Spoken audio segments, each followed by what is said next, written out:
I'm going to show you how to safely remove your oven controller board so that you can send it in for repair. We have two main types, a back-mounted and front-mounted controller board, and we're going to start with the front-mounted one. Always disconnect your power plug first before you begin. For this unit, we have to open the oven door and remove these 3 screws. Next, we'll wiggle the cover up, and we have exposed all of our cables and wiring. Next, take pictures of all the wires so you know where they go later. Now unplug the wires and remove the screws holding the controller board in place. You'll see a small sticker near the top with the part numbers. Now for the back mounted, again, make sure the power is disconnected first.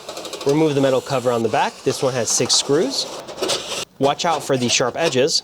Again, take a quick picture of the wiring just in case. Unplug the wires and remove the screws to free the board.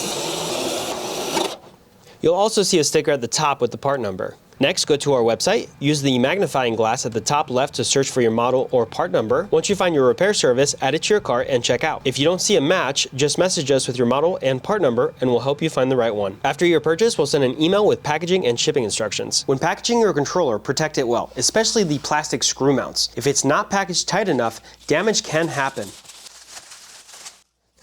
To test if it's packed right, shake the box gently, and if the board moves, add more padding until it stays still. We look forward to helping you getting your oven working again.